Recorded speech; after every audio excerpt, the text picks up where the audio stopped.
Hello. Welcome to the Hard Corner Podcast. I'm your host, Stuart Grendel. This is episode 1103. Today we're covering my favorite property sector, multifamily, apartment investment and development. Per MSCI and Globe Street, multifamily dollar sales volume fell 18% year over year in May. The sales price index dropped 12.1% during that same period. So are cap rates and prices per unit really plummeting? The sales price drop could be indicative of just lesser trade volumes. One of our guests today is knee-deep in the sales market and will tell us more. Across most data reporting services, new apartment deliveries peaked last year. Absorption has been strong in most of the major markets, with the first quarter of this year showing 135,000 units of new apartment leases for absorption. Higher interest rates continue to hurt single-family sales nationwide. Thus, 2026 and 2027 may be upcoming banner years for performance in my favorite sector. I believe that stubborn interest rates, uncertainty caused by pending tariffs, and a continuing overall decline in the labor force have muted sales activity nationwide, mainly sales activity by the institutional investor sector. The looming end of the burn-off of massive rental concessions in overbuilt markets has also created obstacles for liquidity events like these institutional trades. In addition, institutional investment continues to favor debt funds. The debt funds offer high-yield structures versus direct asset purchases. Thus, it's a risk management ploy, and that's the strategy of the day for institutions. So what is next? And we're going to talk about that today. And I'm happy to introduce the Schellinger brothers, probably my two favorite guys in multifamily. Peter and Bryan, brothers born and raised in Northern California, and now they've migrated separately and individually on separate timelines to the lovely metropolis and booming metropolis of Nashville, Tennessee. Welcome, Peter, and welcome, Bryan. Thanks, Stuart. All right, great to have you guys. Yeah, thank you. I'm glad you're here. So, you guys went to Nashville, separate timelines. Bryan, you went there first. Tell us how you migrated from lovely Los Angeles, home of Karen Bass, and thousands of apartment units. Yeah, it was a personal decision based primarily from a family. We had our first child in July of 2020, looking at the landscape and what was going on in Southern California, California in general, and specifically LA. We just had kind of the come to Jesus moment. Do we want to live in the city of LA, where both my wife and I were, she was there for 17 years. I was there for 12. And at the time we said, okay, well, we don't want to live in the city, although we had just bought a house in the heart of Culver City. So we started looking at Santa Barbara and or Orange County. And then before really doing a deep dive, we just said, do I want to be traveling on the road for 2 hours each way? And if something happened, not able to get, to you and the kids. And so we made the decision to leave the state. And at the time I was working with another company, had just opened an office for them in Beverly Hills, and told the powers to be that I was leaving, didn't know exactly where, and Nashville was an opportunity within that company to go open an office, so we jumped at it. So it happened kind of organically as related to that, but it was kind of a convergence of one, the family first and foremost, and then two, just what was going on from an investment landscape, a political landscape, how the world was changing very rapidly. And candidly, I wouldn't have the motivation to depart probably if I waited another 3 or 4 or 5 years to restart and start a business with a young family. So we took the leap of faith, and it's been a great transition. We've been there for about 3 years now. Nice. So you used a tried and true playbook. You grabbed the hot gal in LA and then you took her out of the market and took her to Nashville.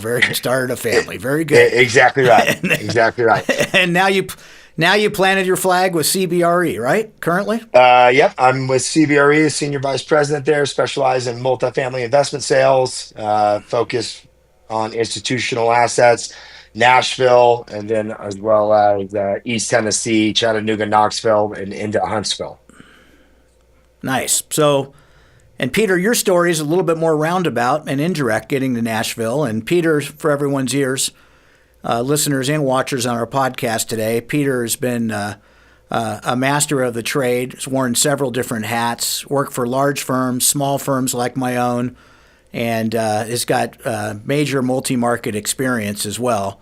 Tell us how you got there, Peter. Yeah, well, similar story to Brian. I had been, looking across the country for opportunities. I think I shared this story with you before, Stuart, but read a book, Big Shifts Ahead. Really thought it was good by John Burns. I was working for Lennar at a conference, brought it up to John Jaffe, and he looked at me and goes, Burns is right about half the time, right? And I was like, all right, well, I liked it. I told Brian about it. I think I told you about it as well, Stuart. And then I was listening to one of the Marcus and Millichap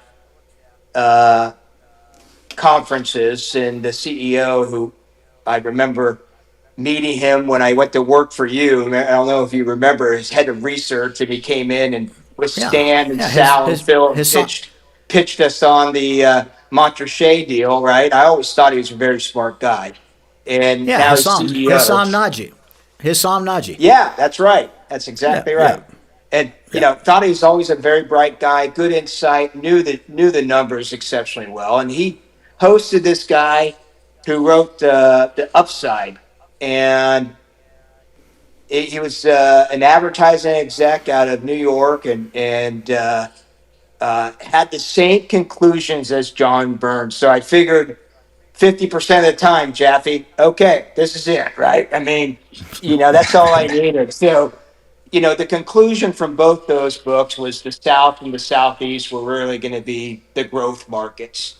And, like Brian, I had some family reasons for moving out to Nashville, but it took another call with a former colleague of mine who used to run investments for LMC, Lennar's multifamily development business, and he was talking to Blackstone at the time, and he just said, "Hey, these are going to be some of the core markets that we look at," and I just kind of reinforced everything, and then the final straw, Stuart, was driving down the freeway, 2021, I think 22, and vaccines were out, looked like everything was recovering from COVID, and my son looks across the car and goes, Dad, why is that person wearing a mask when they're driving the car by themselves? And I said, I can't explain stupid, son. We are leaving.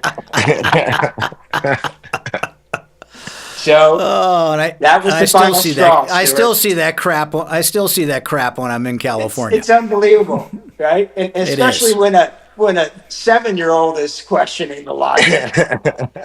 Yeah. Well, my old golf club in Oakland, I used to double the bet when I saw some dumbass with a mask on trying to play.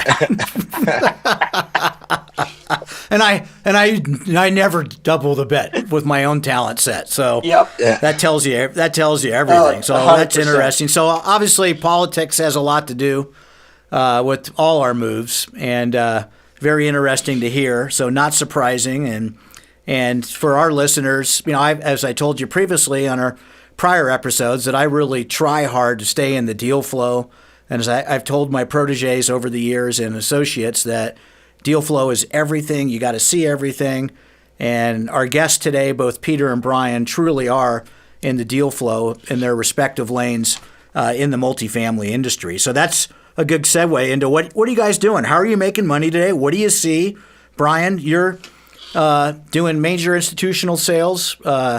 You told us recently about a sale. You just got an assignment with Mill Creek. Sounds very interesting, but can you give us a little peek into how you're making money today? Yeah, just I wish there was more transaction volume. I know you touched on it in the opening, but I think we're at the light is at the end of the tunnel, large way. Peak supply, specifically in Nashville, happened in Q3 of 2024, and it's really a story of two different narratives, right? If you look at the downtown urban core, when you read the headline risk, that's where 50% of the new supply was delivered. And then the remaining 50% was delivered in the suburban markets. The suburban markets are already performing incredibly well. Our absorption and demand is, number three in the country, only behind Austin and Charlotte now. We were number one and number two prior in 2024. And all the mid-rise, product is more or less being absorbed. And so once that gets absorbed, it should be fall towards the end of 2025 in the winter. We'll probably see absorption in the downtown high rise product in 2026, maybe very beginning of 2027. But with no new starts and no new deliveries, and our demand remaining robust and strong, we're going to be undersupplied by 2027. So we think it's a great time to enter the market and capture kind of the discount to what you were buying 2 years ago at, and probably better unlevered return requirements than you've seen in the last 10 years. And it's a good time to jump into the market, and you're going to see concession burn off. And then I am a firm believer you'll see outperformance and rent growth in 26, 27, and maybe even 28 until someone puts a shovel in the ground. So we aren't seeing the volume trade that we would like. I think there's still a little bit of a gap between the bid ask and the spread there, but I think that's going to come in line here in the back half of the year. And then we'll probably be seeing transaction volume pick up to pre-COVID levels, not COVID levels, in 26 and 27. Excellent. Great to hear. So Nashville looks like it's on everyone's top 10 institutional radar target market, and it sounds like you're maybe 6 to 12 months behind projections for other markets opening up in terms of better absorption and rent increases, et cetera. Peter, tell us about your craft right now and what you're doing. Yeah, sure. Well, I'm still unwinding out of some legacy deals in California. Just closed last week on a site for the second affordable deal that I ventured into after leaving Lennar in 2018.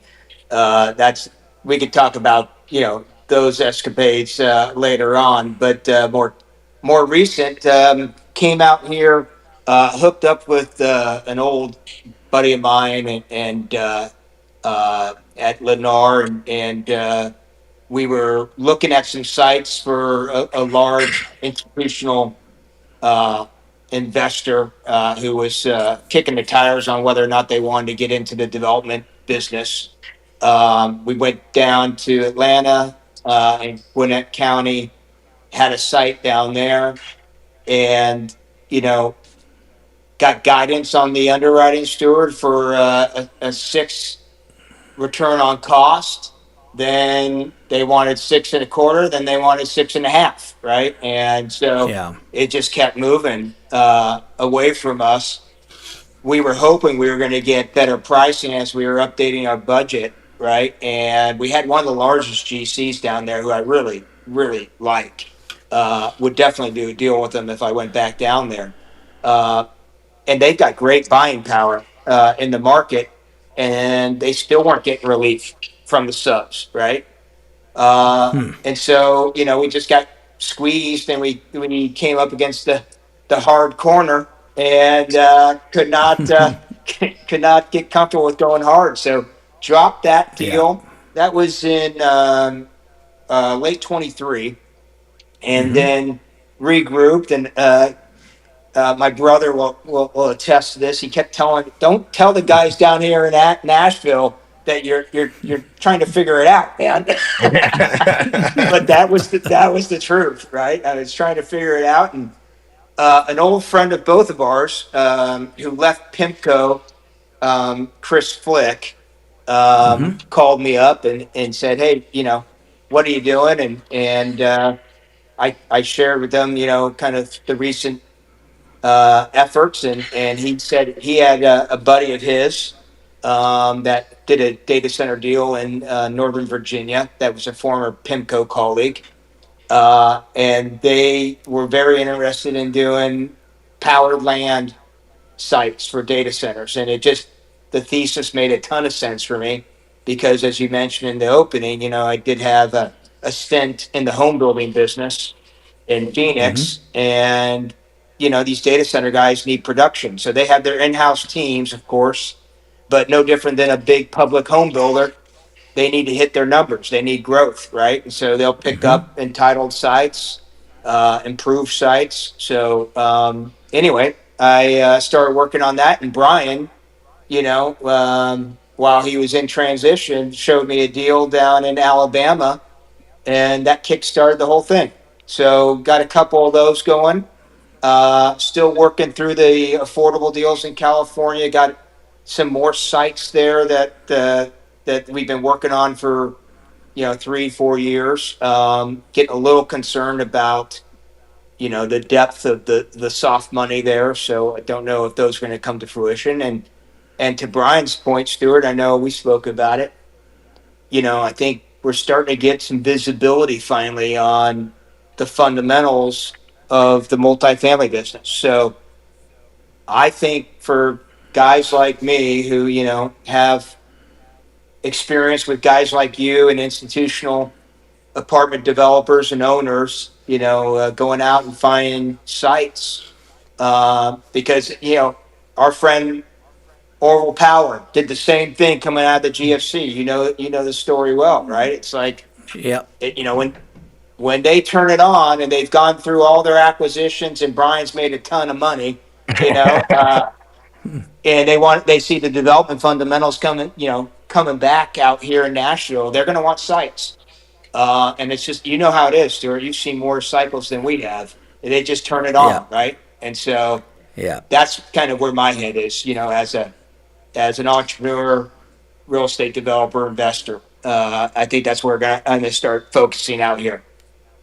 So we're looking at all these different models, right? To make money. You talk about the fundamentals changing. The fundamentals are clearly changing. Capital, again, right now is nesting in these debt funds because it's a risk management play. Why do I think I can get a 15 to a 22 if I can hang out and make a 10 to a 15 all day long with less risk, right? And they're not going to get paid more money for taking a whole lot of risk on the private equity sector and institutional sector. So those models are all over the board. You talk about data centers. I talk about build to rent a lot. I've got a lot of faith in that in various markets. Obviously, it's very difficult to do in California because of taxes and insurance.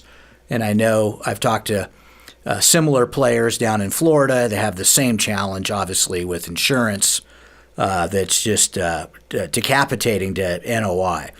So where do you guys see the trends in your market going forward? I mean, what's driving it? So, for instance, Brian, in Nashville, you've got a red state, you got favorable political environment, you've got the suburbs booming, quality of life. I mean, you see more Nashville postings on Instagram and social media probably than any southern metro area. And then you've got the other side is you got the urban entertainment center, the home of Carrie Underwood. Yeah. Tell us about what's driving fundamentals in a market like that. Yeah, I mean, look, a lot of people, if you're in Nashville, but if you're not, it's something that I learned when I got there. It is a healthcare city, right? And so you have Oracle that is making a big presence there. The new global world headquarters should break ground, in some point in 2026. Uh, that's going to be 7,500 employees that they committed to, quite some time ago, and that was kind of the original headline. But they only have about 1,000 employees in Nashville at this time. But that's really just a tie-in to their churner acquisition out of St. Louis, for $28 billion. They're going to plug and play into the Nashville healthcare system and environment.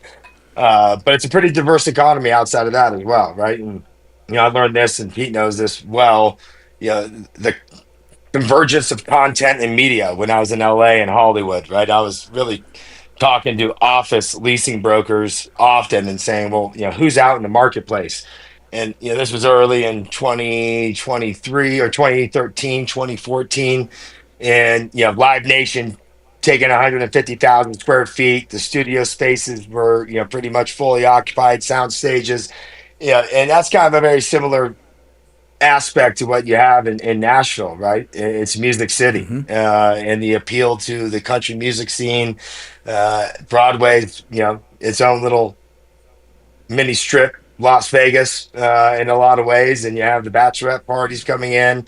It's incredibly dense and vibrant down there. The city's done a great job of just keeping it clean and safe. And so the appeal is there for young people. And I think that the second takeaway is the kids graduating from the SEC schools, they were generally going to Atlanta, they were going to Charlotte. Nashville was not on their radar, but now it is on Mm-hmm. their radar. And with the expansion of the SEC schools, due to maybe some of the political risk of the Ivy leagues, they've been the biggest Mm-hmm. beneficiary. Particularly, I think Vanderbilt. When you look at their growth and student body, a top tier school in the country, anyhow. It's a place where young people want to be. And as long as they're able to, continue to attract young people, the employees and employers know they have a great employment base, coming out of school, and they can grow their talent into what they need. And very similar to the tech scene in Northern California, they had to go there to learn, right? And then they can maybe Yeah. move elsewhere. But that's where they were going to learn outside of their education. And I think Nashville is going to present that opportunity, for the next 10, 15, 20 years. So the three of us on the show today clearly understand the deregulatory benefits of being in such a market. Do you think these young kids coming out have any idea that they're sitting in a deregulated market where you don't have all these restrictions like we have here out west, particularly obviously in California, where it's you come out, you pick an industry, you get a job, and your hands could be tied for any kind of meaningful growth for your company, the shareholders, and ultimately that young person's compensation. You think they have any clue, Peter? Do you sense that? I wish they did, Stuart. I really, I'm hopeful that they eventually figure it out because, to your point, it's just such a major impact on economic activity. And we're seeing in California, it's like I'm encouraged, as we talked about before, with the CEQA reform. That's a step in the right direction. But, it, we've been dealing with regulatory overreach in California for I mean, you tell me, Stuart, you know this better than me, but at least 20, 30 years, right? Yeah. And Yeah. our Brian and I, our father, he's a builder, as you well know, Stuart, and you know he said it best to me. I think he just said it's death by a thousand cuts. One new regulation, and you're like, hey, it's not too bad. We can manage that. Another one, and then all of a sudden, 20 years later, you wake up one morning, you're like, I can't manage my business. Yeah. Yeah, you're facing lots of white water and pushing water uphill at the same time. It's very, very difficult. So Band-aids on it's just saw cuts, Stuart. It's band-aids yeah. on saw cuts. Yeah, Well, but so to your point, go ahead. Stuart, I was just going to say, yeah, I don't think they're fully there yet. but I'm encouraged by some commentary that I see from the kids that they're picking up on that nuance that you brought up. Yeah. Well, then, and you want people like, as you guys know, I've always said we need more women in real estate development. We've got this past cycle, we've got a good injection of that, I think. But do you really have diversity base that people want to go in? When I say diversity, young, old, male and female, to go into real estate development investment, and what's going to happen? There's a private equity joke out there that every private equity manager, every other one is named Bob, and they all underwrite the same way. And what really makes it interesting? So, when we all work together, I try to make it as attractive as possible for you guys. And that being said, I remember, bouncing the ball around on who's doing what, who's making money, and who's really good in every submarket. And you don't have to replicate it and be a copycat completely, but it's worked well for others. And so who's doing that? What do you see that you can talk about today, Brian, in your markets that's really kicking ass, making money, or is heading in that right direction and is executed in the past in a real thorough and successful way? Look, I think there's a couple of developers in Nashville that are young that have an incredible runway in front of them, and they have active projects. They've built two starts pretty much every year. Been two exits, two starts, two deals that were under entitlement. Wood Partners is great in Nashville. Mill Creek's great in Nashville. There's a number of groups there, and there's some local players. You got Covenant Capital that's been out there buying Class B product for years, and they are still all systems to go. TDK Construction is another one. You have a lot of really highly skilled and talented people out there from the development side, and I think part of that is you look at, not to bash Peter or your career, guys, but they have 3,000 units under construction, right? Or six projects under construction, and they're able to build. They don't have to wait. Like Pete said, he's been working on these affordable deals where he has good land control, but it's been 3 or 4 years. They're up and down and out of a deal in that amount of time. So that's just kind of a different landscape that allows you to really develop and harness your skills. That I think is a benefit that you're not able to really attain in California due to the regulatory environment. And Peter, what do you see? Do you see anyone like that you kind of can really brag about or tell a good story? Well, I don't have a lot of depth into these guys in particular, but Brian mentioned him. He actually, along with K.O. Kennedy out here, introduced me to these guys. And I've been really impressed with how they capitalize deals early on and how they are capitalizing deals right now with private capital. And that's TDK.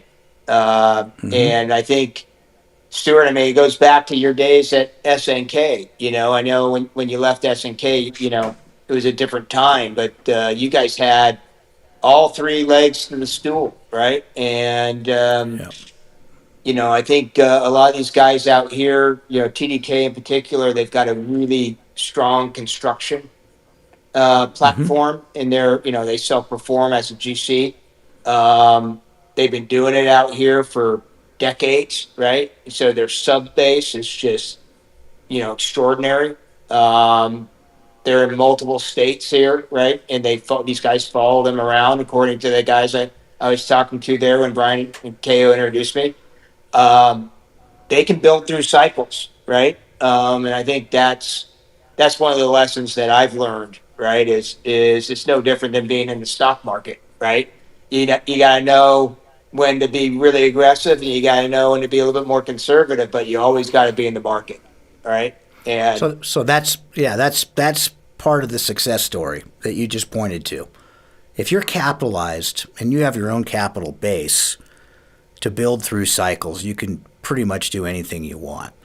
So it's even the REITs to a large extent, they have to shut the faucet off when the capital markets tell them so, because they're scrutinized as much as anyone in the industry. So they go to an operator and an aggregator of buying existing assets, and now we're seeing them return to that sector in a little way out west. I don't know what you're seeing, Brian, down your way, but you talk to REIT operators, and then they're aggregating again. There's no foreseeable future when and how they really would need to develop another product, because they can still aggregate. But that private capital has a leg up, and certainly in development. So if you look at the players in Northern California and Southern California, those are the players. Yep. They have capital, have a strong capital base, then can build through that cycle.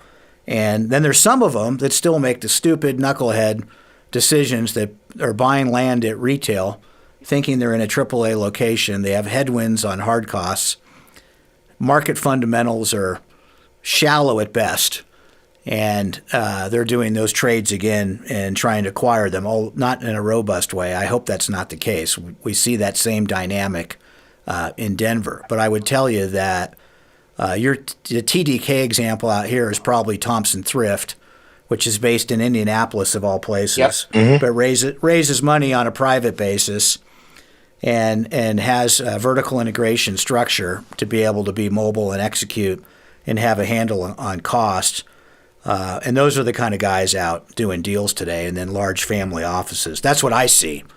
So, so that's interesting. So, Brian, can you tell us a good story on a recent transaction on a deal that you did? We just won deal of the year last year for the Griff, which was Lacera was the seller, Stockbridge was the advisor. Very competitive process. That's right on the water in Germantown. The landing of the future pedestrian bridge over to Oracle drops at the back door. That was a deal that we had, 60 tours, 40 offers, double digit best and final groups in the process. Buyer won the deal, which is, goes back to a California buyer, went non-refundable day one with $1 million released and beat out the competition. And we exceeded expectations on guidance. But and that's kind of where I think great buyer Olympus out of Newport Beach and Fort Worth. But when you think about deal stories, for me, it's always it's not always price, right? It's the deal terms that can win a deal. Who can get up and down the quickest? Who's showing the right body language? And that's kind of goes true to development today. To Pete's point. Why it can be beneficial to be in the land markets, just for an institutional development perspective. I think it's going to be a challenge to get a landowner to give you as much time as you may want or need, which allows for private capital sources to go in there and tie up land and maybe move a little bit quicker. But when they are able to turn the spigot back on, and I definitely think there's a strong story for that. It's probably 18, 24 months away. You're going to want to be back in the land markets, and if you have control of land, you're going to be in a great position. But it's the deal terms that you can go ahead and win in today's environment, right? Not always price, because the capital markets are volatile.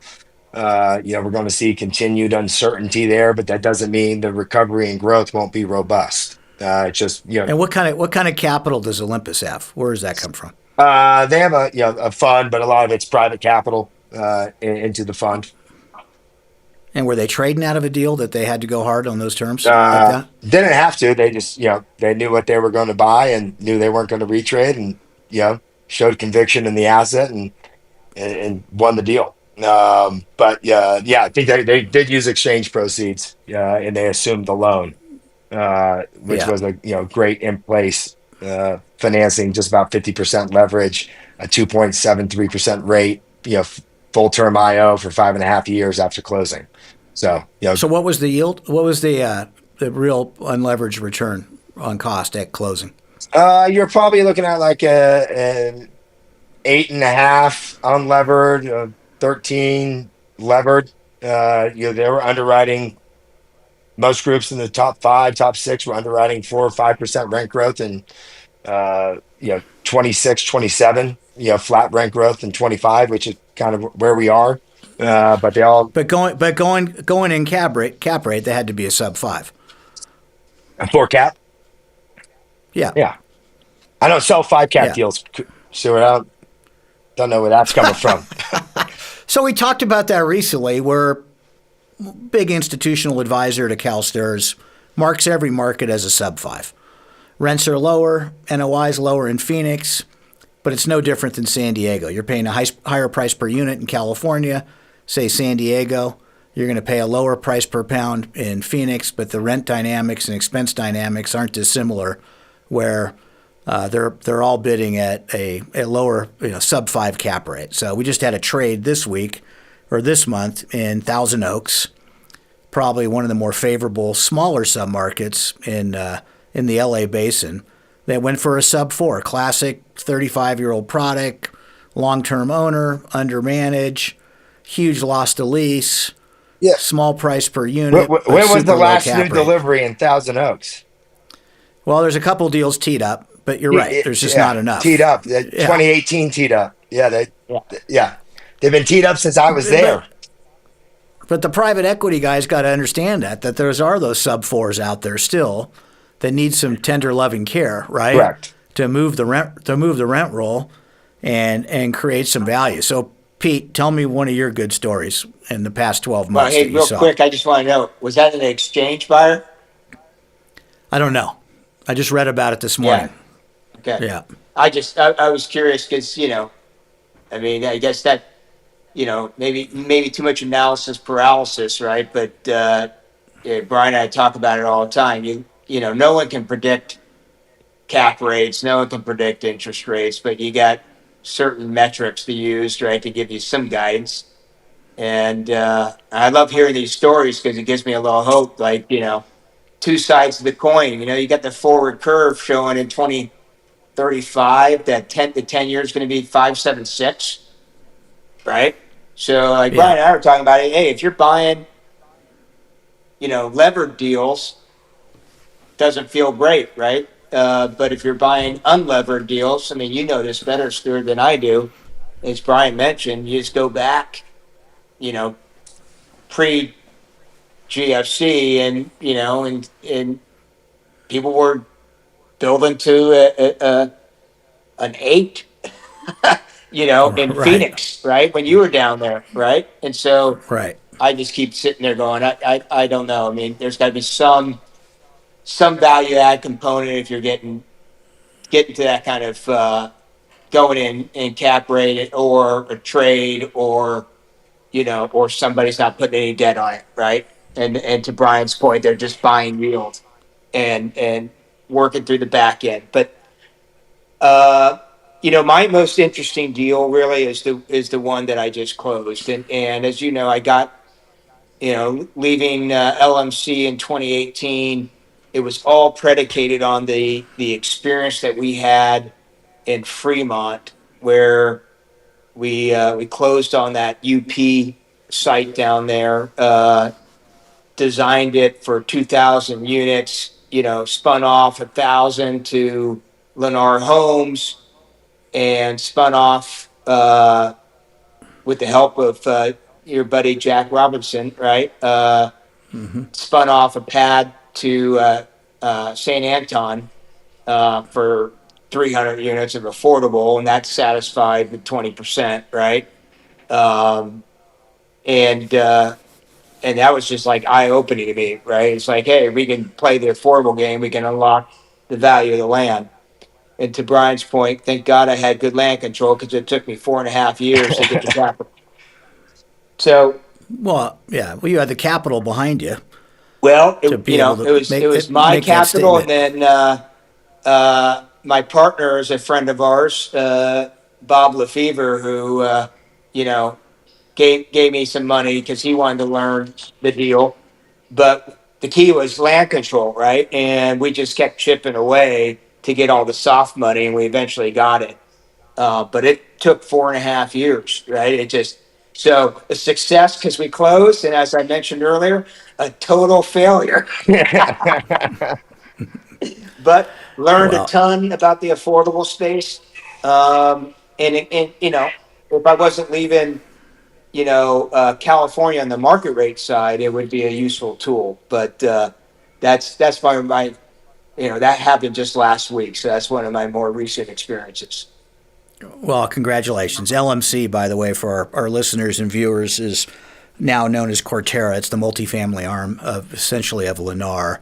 Fremont is obviously in the, if you don't know, is in the tech corridor in the south area of the Bay Area, Silicon Valley, and is very pro-development. This was a BART-centric deal. BART is suffering. I could spend a whole other podcast episode on BART's contributions to value or not.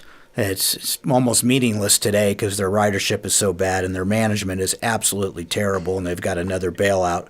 It just got another bailout from the state. That's the state, it can't even write that bailout check. So that's very interesting. Yeah, I would tell you that I'm very interested in hearing from you guys because of your perspective and your lens on the active development markets and investment markets where the development game has changed. The players like Greystar. Greystar has cleaned the deck in the Bay Area with their development team. Yep. And I assume, since you know Bob, they've done the same thing to some extent in SoCal and the Southwest. Obviously driven by fundamentals and led by, they have a great leader who's no dummy in Bob Faith. So he's really driven that organization to the top of the development ranks.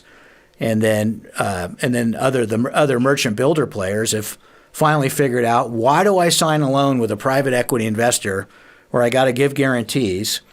I got to sign a loan. I got to bless the paper.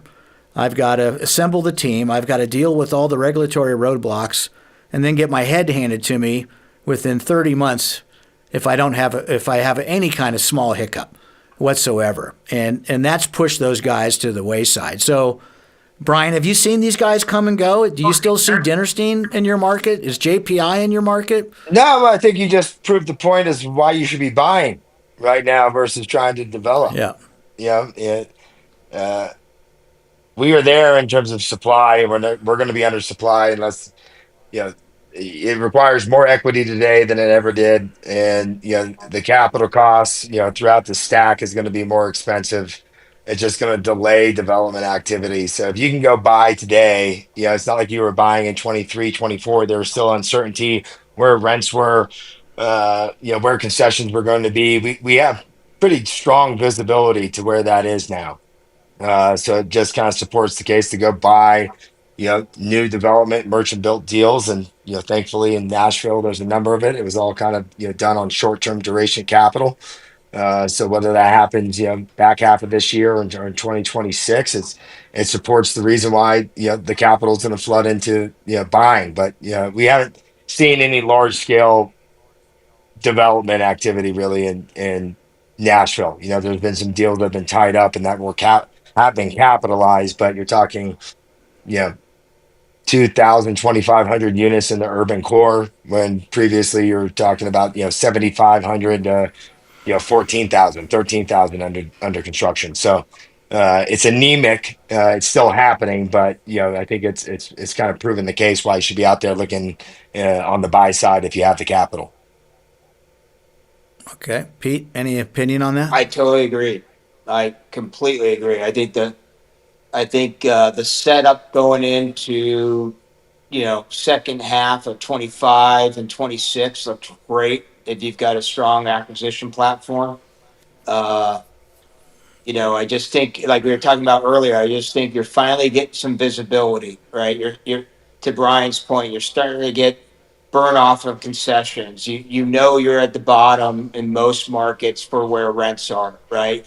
You've got pretty good visibility on where cap rates are. There hasn't been a lot of trades, as both you and Bryan mentioned throughout this podcast, but you got enough kind of understanding of the complex of the cap rate environment that the long, the 10-year treasury, even though they're not perfectly correlated, right?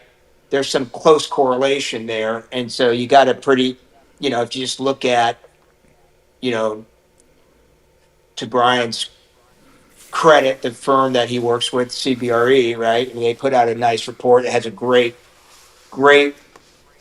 slide in there that shows kind of what the spread is historically between the 10-year and the average cap rate. And it feels now that you're getting pretty close to kind of like the most narrow point of the spread. And as a result, I think you got visibility, whether it moves 25 bips in either direction, you can underwrite that, right? It's just when it's blowing out, as you know, Stuart, and it's expanding 75 bips, that's just hard to get your head around. So I think buying existing assets in strong markets. I like what you said in particular about the housing market. Again, the fundamentals are just great, right?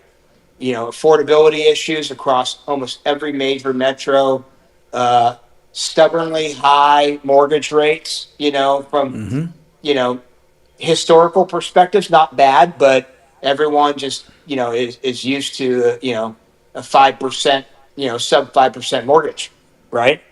Just, I don't think it's going to come Yeah. back for a while. So the fundamentals for multifamily are starting to look really, really good. It's interesting you say that because ironically, the for sale builders, the large guys, the publics as they're called, have exercised more discipline throughout this cycle and the past cycle, whereas the apartment guys just went nuts with starts. And it's usually the other way around. Yeah. I mean, Toll still gobbles up, as Lennar and D.R. Horton, they gobble up huge tracts of land. But they're very cognizant of not getting out too far ahead of them on holding land inventory. And obviously everyone in the public space has developed an off-balance sheet vehicle to take that land and hold it and then mark it up. So that's, to me, I did that when I first worked for Selby in L.A. That's a financial engineering play. But it's still a great way to control land. So, yeah, I agree with you. What do you think that spread is? You touched on the 10-year versus cap rates, not to get too scientific here. But, I just listened to Peter Linneman on the Walker webcast this week, and, that guy's never been right. I know he's smart. I know he's well-liked. He's been around for a long time. But what is that spread today? I didn't see that slide on Brian's presentation, but what is that? Well, I think it was like 50 bips, right? Okay. So, and I believe, correct me if I'm wrong, Brian, but I believe it was like a 4.85 national spot cap rate, right? And that's I think that's all the different asset classes. And then if you Sure. think about the Treasury, just it's been range bound between 4.25 and 4.5, right, for some time. So if you just look at, I think where it put it at like a 4.3 or something like that, so you got that 50 bips. To me, that seems, especially with the buyers out there, as Brian was saying, a lot of guys looking at unlevered deals, the institutions, that's pretty good yield, right? And, I would defer to you, Stuart. You just think about, your career of 30 years and, 30 plus years in this space, right? I mean, buying yield like that, we haven't had that for a long time. Yeah. No, you're right. So, yeah, these dynamics have changed. It's not something that I ever would have predicted. And now we have, red states, blue states with different political dynamics creating different market fundamentals. So will that money come back, that development and or investment money come back to the urban space? It hasn't materialized in blue cities in California yet to come back to that space. There have been some major trades in San Diego at huge discounts. I talked about some just blood-curdling trades in downtown Oakland on a recent podcast that are well below development costs.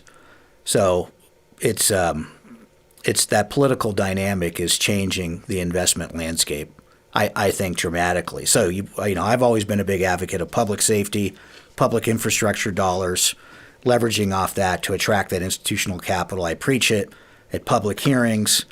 I preach it to public officials when I see them. It's the first thing I say. that schools, public safety, public infrastructure, as Richard Riordan said when he was mayor of L.A., the three Ps, and that's what drives institutional investment, and that's the subject of another podcast of when does that come back to those blue cities, and who's been decimated the most, and is that going to spell opportunity? I imagine it will. The extension of OZ money on the big beautiful bill will help part of that. I'm not sure how much, but it will. That's great because we need all the help we can get to shore those areas up in the future. But the challenge is, Stuart, you just can't price in that uncertainty, you can't. right? And so that's what I think yeah. a lot of the investors have learned if they've been in the market is, well, what has happened to us, and they're going to have PTSD or scar tissue from recent past, and by the time the market recovers, they may not be buying and being the greatest beneficiary of buying great assets at great basis. They'll step back in when they have conviction that they're going to be able to make money, right? And I think that's part of the reason why I left California. I mean, at the end of the day, you start thinking about, hey, there's these moratoriums in place where you can only collect 25% of your rents. Well, we are in a low margin business. It's not the grocery store chains, but it's a low margin business. And we still have to pay property taxes, property insurance, all the utilities, trash, all those elements of our business. And if you're not collecting rents, it goes south pretty quickly. Yeah, so you touched on that when we talked recently about a recent Supreme Court decision or no decision to hear a large Class A landlord from Southern California's attempt to claw back rent losses due to pandemic freezes. I'm using a general term, but pandemic freezes referring to moratoriums on evictions.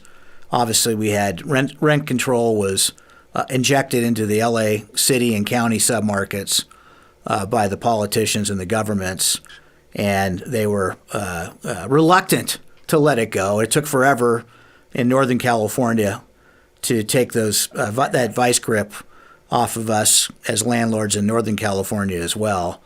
And I would tell you that institutional investment is going to think twice, the major investors, about that scenario.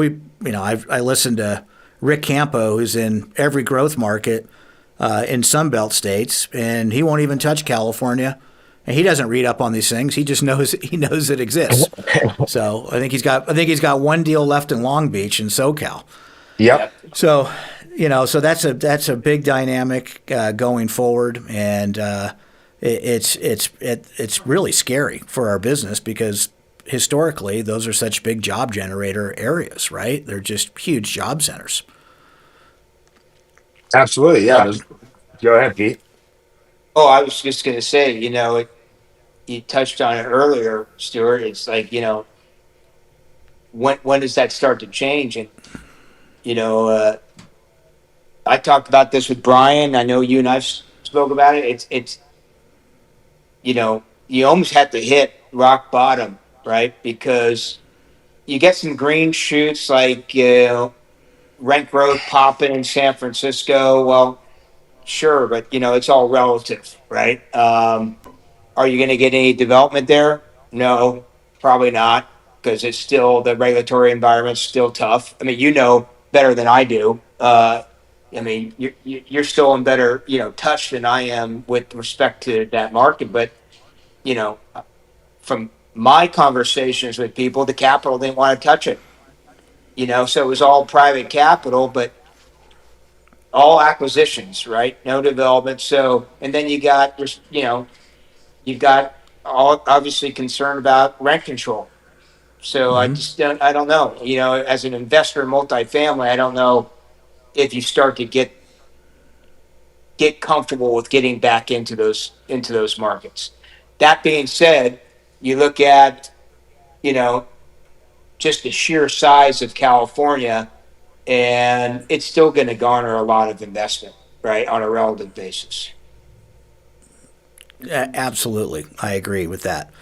And I think there's an outside chance that the tide in favor of rent control may have changed with these housing bills. It will play out politically to see how much of that union cost component becomes part of these laws. Yep.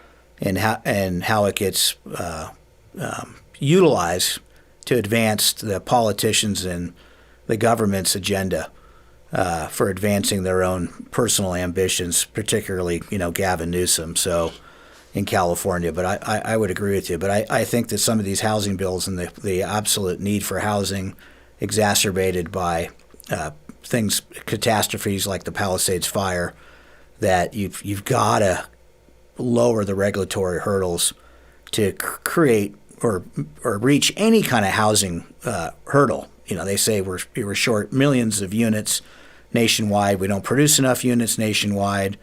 We certainly don't produce enough in California for all the obvious reasons that we discussed. There's just the cost structure, the regulatory hurdles.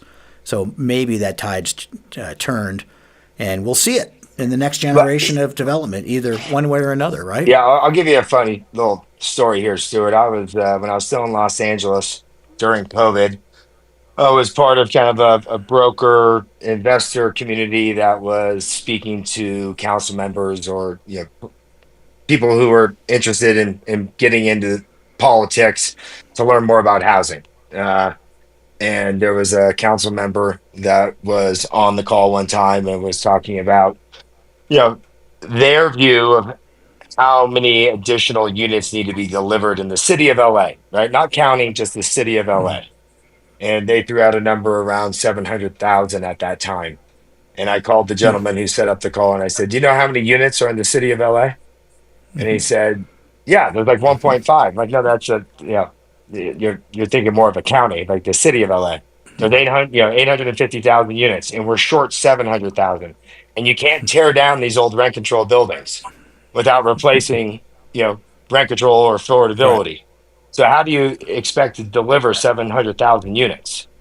It's impossible, right? So there's too many stakeholders in my view that it's going to be a challenge, and I understand that. I'm not saying it's a bad thing. Rent control was a great thing when I first moved there.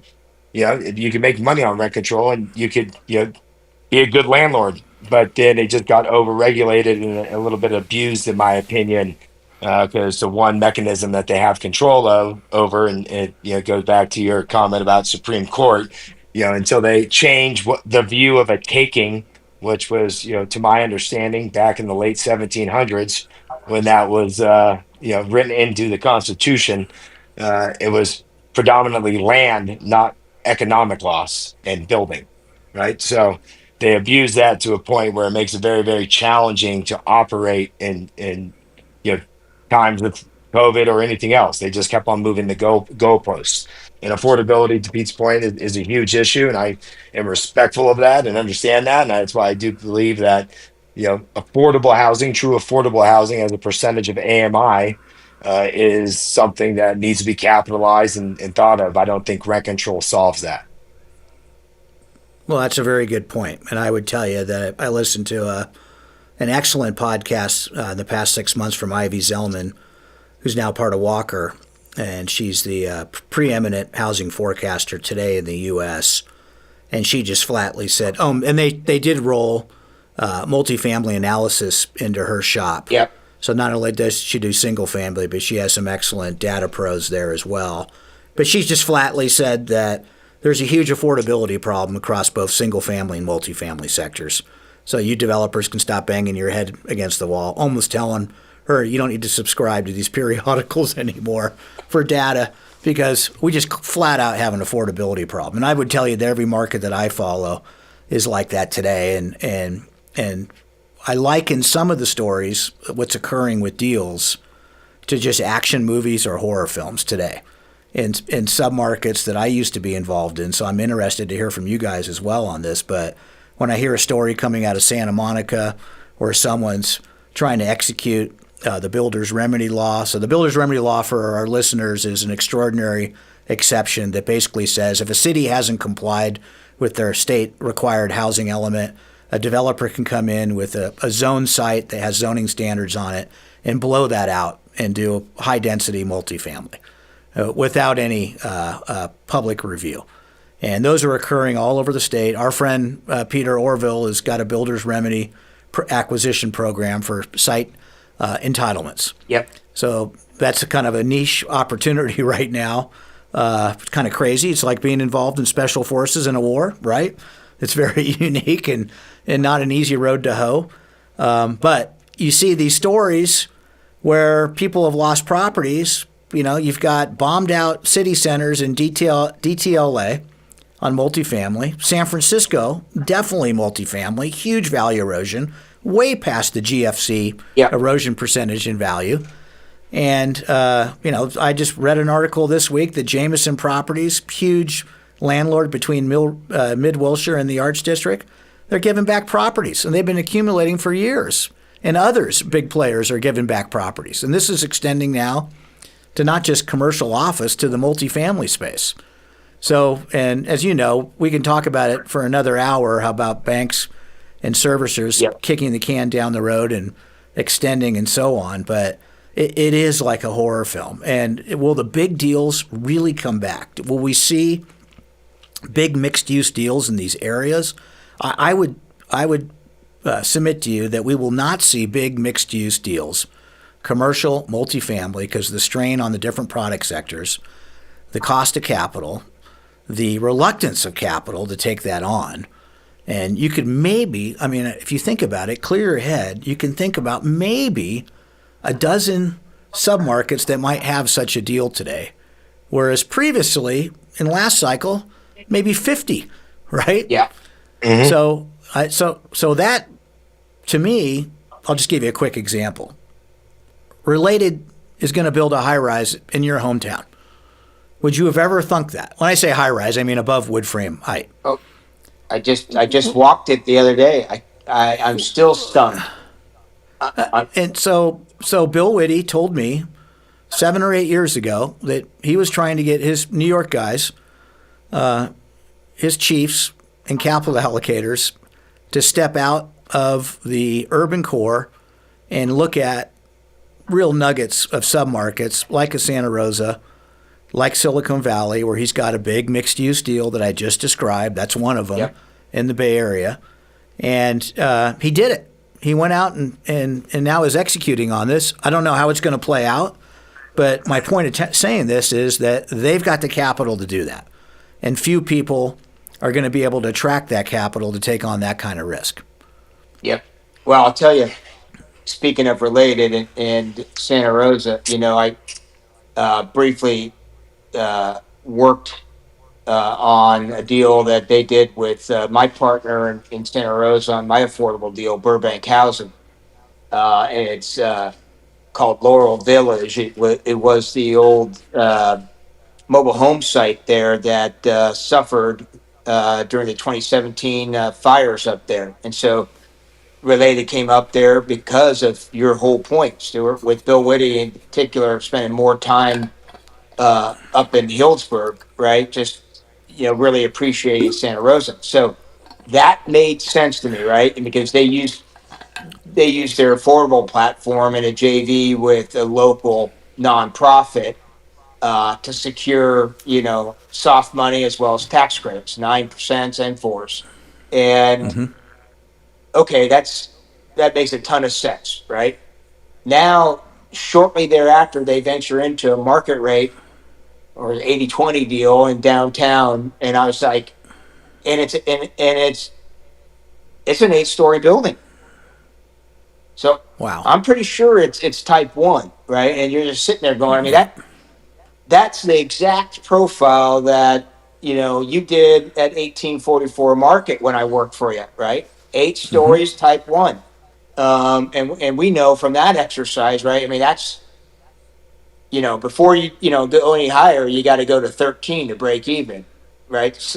I.e. Sutter, right? So, and then S. So anyway, long story short, I'm still scratching my head there. I walked by it last week, excuse me, and scratched my head. Their execution, Brian, you would never believe it. It is typical Related market rate product. It's perfect. They execute it perfectly. The lobby is extraordinary. The architecture is great, and you're just sitting there going, how does that make sense? So I would tell you he's got his chips on the edge of the table. He's doing a hedge, a teeny hedge bet. When I say he, I'm referring to Ross and related as a whole. Yep. However they're capitalized today, because I know Ross spun out some of his money in a new venture in Miami. But I would tell you that it's 120 units, Pete, is it? I think it is, yes. Yeah, so it barely makes sense from operating efficiency. So any type 1 deal in a submarket like that, 10-year hold to make money? They're building, pushing 20 stories in Santa Clara, and you're not delivering that product for less than $800,000 a unit, and you have trades downtown going for $400 a unit. Yeah. So that's a 20-year deal. So that's the kind of foresight that this capital has to have to continue to develop, and these are aberrations. That's my point. You're not going to see a critical mass or aggregated capital going into these giant Tishman related like deals. It's just not happening. So, but God bless them. Oh yeah, right. 100%. Well, I'll tell you. I mean, I don't need to tell you. You spent more time with Bill Whitty than I ever have, right? But much like the three of us on this call, we know they are exceptionally talented at the capital structure, right? So they know of all these different programs out there from their affordable and urban developments that, maybe they got something. I wasn't aware of it, and I'm pretty close to the city of Santa Rosa, but that doesn't mean anything. I mean, maybe they structured something where, they got tax abatement, or they're part of a downtown district where they got some soft money, but it's extraordinary, right? And I totally agree with you. I just don't think you're going to see a lot of that happening again. And yeah, and maybe I hate to say never, because I after COVID I thought New York was just going to be on its back forever. I've been I was going up there a couple times a year over the last couple years, and I mean it is firing. I came back to Nashville. I told Brian, because Brian spent time there too, right? It's just like, I mean, it is extraordinary. The energy it's back, right? And I would have never thought it. So maybe, Stuart, maybe you see San Francisco come back. I mean, you got some true believers out there that believe AI is really going to change the employment landscape, and you're going to get the kind of euphoric environment that we had when I joined you, and we were, you had those two deals tied up. I mean, that was phenomenal time to be in San Francisco. So it was. Maybe it comes back. Yeah. It may be. I don't know about your New York opinion, Pete, especially after this whole Mandami thing. I hope you're right, but it's just disheartening. How many battles do you have to fight? You put out one fire, then another little one just keeps popping up. Oh. I mean, we're gonna get rid of Newsom by the end of 26. They've got another recall teed up, which would create huge development momentum. But they're going to bring in probably a bigger lefty right behind them, because we just don't have the registered electorate out here to turn it. And we got our obvious problems. But no, that's interesting. And so, Brian, that kind of puts you in the catbird seat in the sunshine area of investment. And hopefully developers continue to show discipline in those southeastern markets. But that's where people want to be. That's where they want to live. It's got a favorable tax environment. It's got public safety. It's just great. It's great for our business. Do you have anything to add to that, Brian? Yeah, I think you'll see large scale development in the Sun Belt. That's where you're going to see it, because you're going to have the job growth, the population growth, the employment base. Again, as long as there's young people that are attracted to those markets, and historically, I think Nashville was not on that list, and now it definitely is. You're going to need to build curated environments to really keep them. And it's going to happen. But I think globally, from my experience in California, it makes it really challenging. I sympathize with you guys and what you guys do, and whether that's I'm Nashville or in California or wherever across the country, development is tough, but it is definitely more challenging in California. I think when Pete first moved out there, Ko Kennedy, who runs head of debt and equity in our Nashville office at CBRE, a great human being and very prolific in the business, was introducing us to a lot of people. And one guy was talking about the entitlement. It takes a lot longer now. It takes about 12 months. And Pete and I looked at each other with a chuckle, like, "Oh, that's long." Okay, right. So just it's a different landscape, and you're able to really execute at a high level there. And as long as you have the population growth and demand remains robust, I think it's a good place to be. Yeah, and there are micro market stories driven by schools and hospitals, major major employment centers, schools being a good one. Student housing has become overbuilt by a number of players in the markets, but we just got a huge rent turnover in one of our Berkeley deals, and we've had flat enrollment, and now UC's talking about increasing tuition. So I don't know what that will do. There's no drop off. This is an interesting report. There's no drop off in foreign enrollment despite what's going on from the Trump administration politically. So that's good. And what typically happens is international students stay. They don't go home out of fear that they can't get back in. As crude as that may sound and simple as it may sound, it's true. So we do lots of renewals with international students in a Class A deal. But I got $4,100 for a 600 square foot one bedroom in downtown Berkeley. So that's pre-pandemic rent. So that's a smidgen of a success story, but I'm happy. It's a starting point. On the other hand, we just opened our senior living deal down the street. We've got great institutional and operating partners that manage that product, and we're one of the co-operating partners. And we had 2 grand opening parties last week. We had 40 plus pre-leases on a 113 unit complex. I would tell you that it's probably the best looking senior living deal in the East Bay. It's definitely a luxury product. And as I'm saying this to the mayor of Berkeley, I'm being fed caviar and lobster at a grand opening party that I didn't authorize. So. That is fantastic. And I won't even tell you what the reimbursement request was from the management company for that party, because I haven't seen anything like that since the late '80s. Right. Okay. So, and I know we're not, for all the reasons that we just discussed today, we're not in a late '80s environment. So it's just, I guess my point is nothing ever surprises me anymore. Well, so this is, go ahead. I was just going to say congratulations, because that's a really niche product, but the fundamentals going into that, especially in high barrier to entry markets like Berkeley, it's extraordinary. That's going to be a jewel. Well, thank you, and it's again, it's back to public safety. So Berkeley, as crazy as it sounds, and what the media reports, it does have a strong public safety and obviously very pro-housing. Yeah. So we're excited about that. But those are just little niche stories. I talk to people in the Central Valley all the time. How are you making money? What are you doing?